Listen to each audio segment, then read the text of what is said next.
Morning everyone. मैं MD Ejaz, real estate coach and consultant. Guys, मेरा मानना है कि रियल एस्टेट मार्केट को समझने के लिए क्लाइंट बिहेवियर को समझना बहुत जरूरी है। गाइस, क्लाइंट बिहेवियर क्या होता है, क्लाइंट का एक्सपेक्टेशन क्या होता है, क्लाइंट की नीड क्या होती है, हमें क्लाइंट के नजरिए से हमें हर चीज को देखना चाहिए।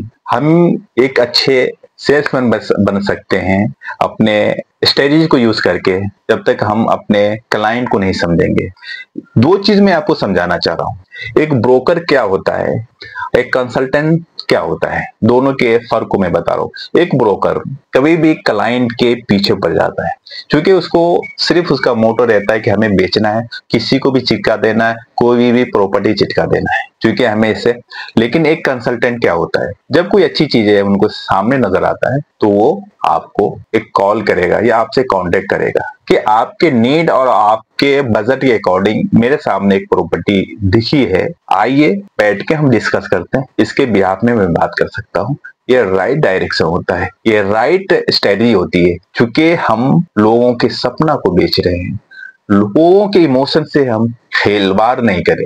क्योंकि जानते हैं, एक इंसान अपने घर लेने के लिए सारी जिंदगी की जमा पूंजी को इकट्ठा करके रखते हैं। अगर हम उसके साथ गलत कर दिया तो नेचर हमारे साथ जरूर गलत करेगा। इसलिए कोई भी ब्रोकर इस बात पे इंसिस्ट नहीं करे कि किसी भी प्रॉपर्टी को किसी को चिटकाने की कोशिश करे, बल्कि उसके नीड को, उसके डिजायर को, उसके बजट को समझे और उसके बाद कैलकुलेट करके आप उनको सजेस्ट करें। सपोज कर लो कुछ उसके अंदर खामियां दिख रहा है या कुछ डिफॉल्ट है या कुछ प्रॉब्लम है, तो आप उनको गाइड करें, क्योंकि आप पे वो ट्रस्ट कर रहा है, सारी जिंदगी की कमाई आपके भरोसे लगा रहे। इसलिए सिर्फ आप ब्रोकर नहीं बने, अपने आप को एक कंसल्टेंट बने, एक अच्छी डील अपने क्लाइंट को करके देखे। श्योर कि एक क्लाइंट अगर आपसे सेटिस्फाइड होगा तो माउथ एड ऐसा होता है जो वो ऐड का कंपेयर कोई नहीं कर सकता।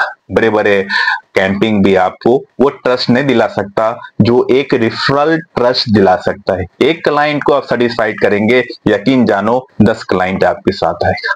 लेकिन आप थोड़े फायदे के लिए, थोड़े नफे के लिए अगर किसी को कोई भी प्रॉपर्टी चिटका दो, उसके साथ गलत एक्सपीरियंस होगा, तो बना बनाया साम्राज्य आपका विनाश हो जाएगा। इन द सेंस लोग आप पे ट्रस्ट करना, क्योंकि रियल एस्टेट का मार्केट ट्रस्टेबल है, ट्रस्ट बेस पे ही रियल एस्टेट की मार्केट चल रही है। इसलिए अपने ट्रस्ट को कायम रखे, क्योंकि मैं real estate coach and consultant और मैं एमडी एजाज, हमारा 2 यूएसपी है, ट्रांसफॉर्मेशन और ट्रस्टेबल। हम अपने डील तरीके से और ट्रस्टेबल तरीके से मैं डील क्लोज करता हूं। अगर एक बार मेरी आवाज आप तक पहुंच रही है तो एक बार हमसे जरूर कनेक्ट करें। मैं आपको श्योर और आपकी श्योरिटी देता हूं कि आपका डील एक ट्रांसफॉर्मेशन तरीके से और एक ट्रस्टेबल तरीके से डील क्लोज होगा। उम्मीद करता हूं कि अगर किसी भी तरीके का या किसी भी प्रकार का अगर आपको निवेश साउथ मुंबई के, इंटायर साउथ मुंबई में करना है, तो एक बार जरूर अपने भाई, अपने दोस्त और अपने फ्रेंड को याद कर लेना